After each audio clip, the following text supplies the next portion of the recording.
Hello, this is Dr. Anthony Delmond. We've been discussing how we assess customer needs and preferences.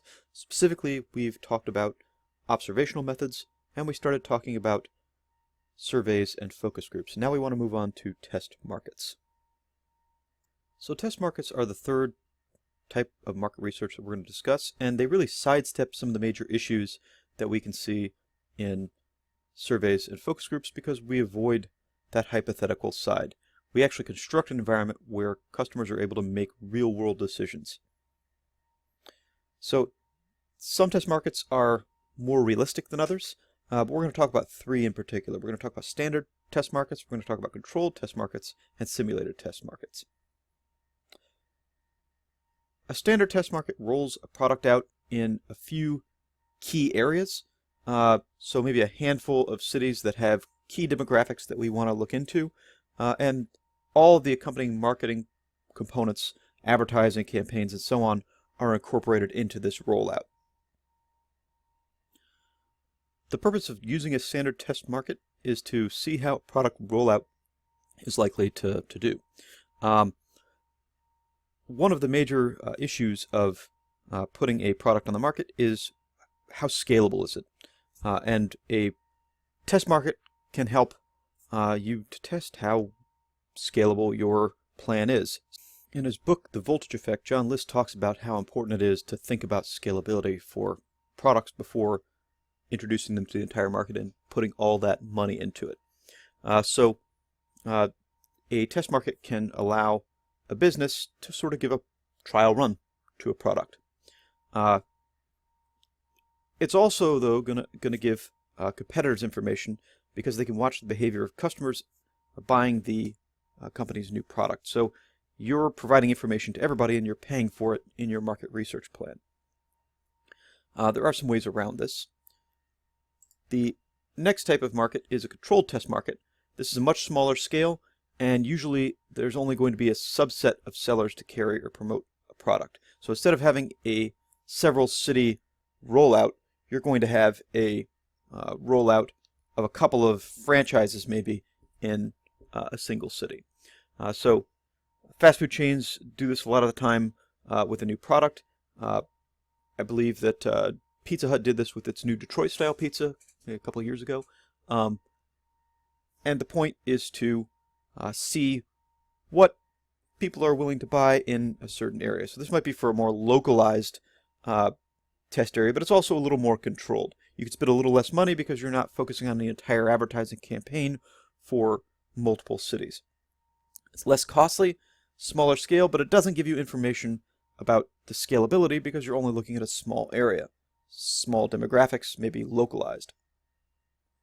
Competitors are going to again have access to some of the information that you obtain through this type of market research because they can watch how the product behaves, but they're not able to see a larger scale just as you aren't when you're rolling it out this way.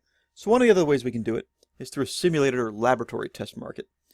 This is going to create an artificial sales environment to watch how consumers behave, but it's not going to have that full push that a controlled or a standard test market would have. The lab test market is going to keep the information private because in this type of very controlled setting, nobody's going to see what's happening. But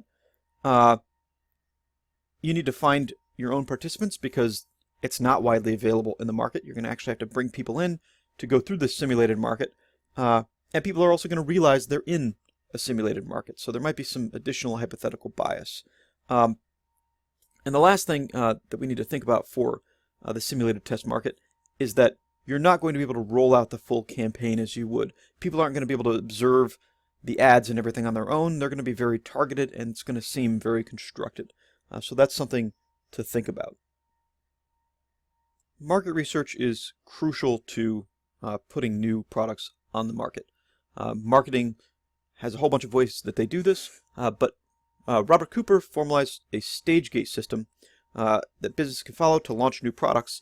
And in this, there are a bunch of stages that you follow to implement tests and determine whether or not the product will be successful in the market. So let's talk about some of those gates that Cooper outlined.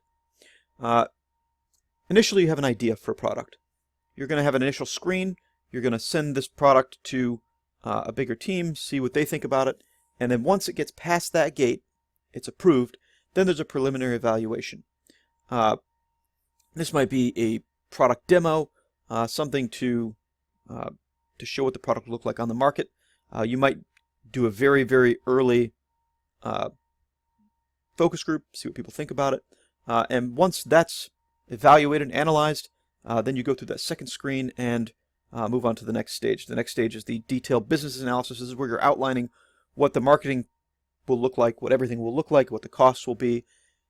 After that gets passed through in gate 3, then you're going to move on to stage 3, where there's your actual research. Now this might be where you do surveys and additional focus groups, determine the likely success of the product. There's going to be another review. That's another gate. Once it passes that, then you might have your test markets.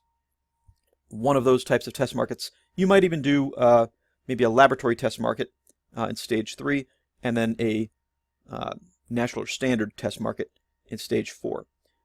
Once you've seen the results and a profitability analysis has been conducted, then the business will decide they want to try for a full market launch.